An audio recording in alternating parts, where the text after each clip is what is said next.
Você sabe o que é um hiperboloide? Não? Calma, pega um café e senta aí que nós vamos te explicar. Na geometria, um hiperboloide de revolução, às vezes chamado de hiperboloide circular, é uma superfície que pode ser gerada pela rotação de uma hipérbole em torno de um de seus principais eixos. Existem dois tipos de hiperboloide, de uma folha e duas folhas. Um hiperboloide de uma folha pode ser obtido girando-se uma hipérbole ao redor do seu eixo transversal. E um hiperboloide de duas folhas pode ser obtido através da rotação de uma hipérbole ao redor do seu eixo focal. Agora que nós já sabemos de tudo isso, vamos entender como isso se aplica na arquitetura? A Catedral Metropolitana de Nossa Senhora Aparecida, popularmente conhecida como Catedral de Brasília, foi projetada por Oscar Niemeyer e construída entre 1959 e 1970 e faz parte do conjunto inicial de edifícios que compõem o eixo monumental da capital brasileira. O edifício possui 16 pilares de concreto em forma de bumerangue e juntos formam uma hiperboloide de uma folha. A nave da catedral se encontra a um nível abaixo do térreo, fazendo com que toda essa estrutura funcione também como cobertura. Outro fato muito interessante é que as paredes internas da catedral são arredondadas, não possuindo cantos. No interior da nave existem vãos que são distribuídos pelo seu diâmetro e isso permite que quando alguém fale perto de cada um desses vãos, seja possível ouvir a voz da outra pessoa do outro lado da igreja sem necessidade de microfones. Mas voltando ao que estávamos falando, o cálculo estrutural do edifício foi feito por Joaquim Cardoso, que também foi um engenheiro calculista responsável por tirar do papel outros projetos de Brasília. Como já havíamos comentado, a catedral é uma estrutura equilibrada por 16 pilares. Sua sustentação é feita por dois anéis de concreto armado. O superior, com aproximadamente 6,8 metros de diâmetro, que está localizado próximo ao topo dos pilares, absorvendo os esforços de compressão. Esse anel passa por dentro dos pilares, tornando-os imperceptível aos olhos. Já o anel inferior, com 60 metros de diâmetro, ao nível do piso, absorve os esforços de tração, funcionando como um tirante, reduzindo as cargas nas fundações que recebem apenas esforços verticais.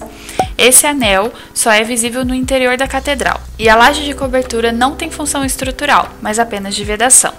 O anel inferior de tração foi feito de forma que permite a transmissão exclusiva de esforços verticais aos blocos de fundação.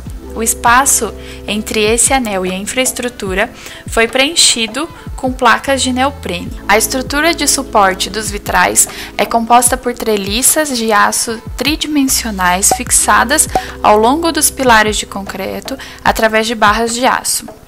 Os tubulões foram escavados com diâmetro de 70 centímetros e aproximadamente 28 metros de profundidade.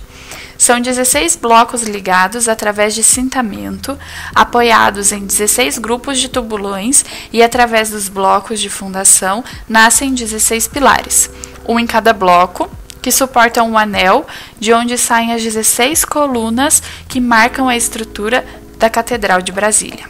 Na construção do edifício, o escoramento era montado começando pelo fundo das colunas, depois a armação, os caixões perdidos e o complemento das armações. As formas eram fechadas de maneira a permitir que a concretagem fosse feita por etapas e que as colunas recebessem o mesmo volume de concreto a cada etapa de concretagem. Agora se liga na próxima obra. A nossa segunda obra em análise é esse projeto maravilhoso da FREE, uma empresa global de arquitetura e designer industrial, fundada por Fernando Romero, que busca traduzir contextos históricos, sociais, econômicos e ambientais em destinos urbanos contemporâneos. O Museu Soumaya, no México, foi construído entre 2008 e 2011. Possui 17 mil metros quadrados. O edifício se ergue no coração de Polanco, um bairro vibrante e cosmopolita da cidade do México. Sua forma distinta e presença forte cria uma identidade para a antiga zona industrial dos anos 40. O museu possui 45 metros de altura e sua fachada é composta por lindíssimos 16 mil azulejos hexagonais em aço espelhado, que nada mais é que uma referência à fachada de azulejos cerâmicos coloniais e tradicionais, o que dá ao museu uma aparência diversa, dependendo do clima e do ponto de vista do espectador, além de preservar toda a edificação. Sua geometria e forma escultural são resultados da integração de 28 colunas em aço curvado com dimensões e formas variáveis. Assim, elas atingem grandes balanços em vários locais. E por fim, mas não menos importante, ela se estabiliza por um sistema de 7 anéis localizados em cada andar. O espaço público se dá através de uma grande escadaria que leva à entrada do museu e funciona como uma praça informal para os visitantes. Já no interior, são recebidos pela escultura de O Pensador de Rodin em um vestíbulo branco generoso, incentivando a explorar o restante do museu. Seguindo pelo promenade contínuo e em espiral, através dos 6 níveis, os visitantes encontrarão obras-primas de Van Gogh, Monet, Dalí e por aí vai. Esqueci de comentar, promenade é o nosso bom e velho passeio. Para finalizar esse tour em grande estilo, o último pavimento contempla os visitantes com uma sala de exposições sem colunas e repleta de luz natural. Além disso, o museu ele também possui espaços públicos e privados, como auditório, biblioteca, restaurante, lojas e escritórios. Chegamos à conclusão de que projetos com essa solução estrutural são bem loucos, né? Bora ver mais um? O projeto do restaurante Bar Hai Hai fica localizado no Vietnã e foi projetado pelo escritório VNT Arquitetos em 2015, com mais de 2.000 metros quadrados. A obra está localizada dentro de um resort tropical que contempla mais de 80 bangalôs e hotéis de luxo. O conceito do resort é proporcionar tratamento físico e mental aos clientes no ambiente natural e amigável.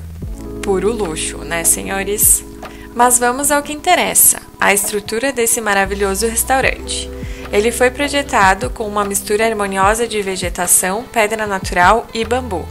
Foi concebido com uma gama variada de espaços, onde grandes grupos de amigos podem desfrutar de suas deliciosas refeições sob as cúpulas de bambu.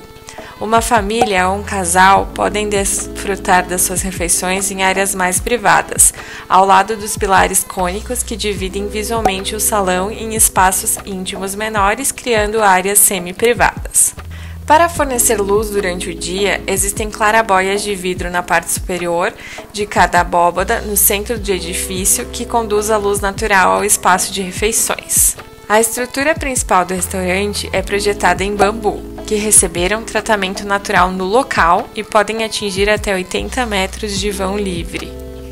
Utilizando-se da arquitetura vernacular, aliás, você sabe o que é isso? É uma forma de construção que usa materiais locais e adequado ao ambiente. Mas voltando para cá, sua planta retangular é composta por 29 pilares hiperbólicos e 2 cúpulas de bambu. Todas as colunas estão ligadas pelo telhado inclinado, que consiste de bambus retos em sistema de grelha.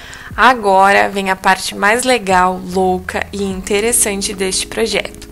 Tem um bar na frente do restaurante que está flutuando na superfície d'água. Ele tem uma forma orgânica em comum que atrai atenção. Em termos técnicos, é uma concha hiperboloide. A estrutura parece muito dinâmica, com suas curvas, mas com uma geometria muito simples. A superfície é semelhante a um cilindro rotacionado em 2 direções. Para criar essa superfície torcida, apenas linhas retas foram necessárias e, portanto, foram aplicados apenas bambus retos. Característica única deste hiperboloide, o projeto está usando apenas bambu para apoiar os 8,5 metros de altura. Depois desse uau, já podemos respirar, né? Fantástico!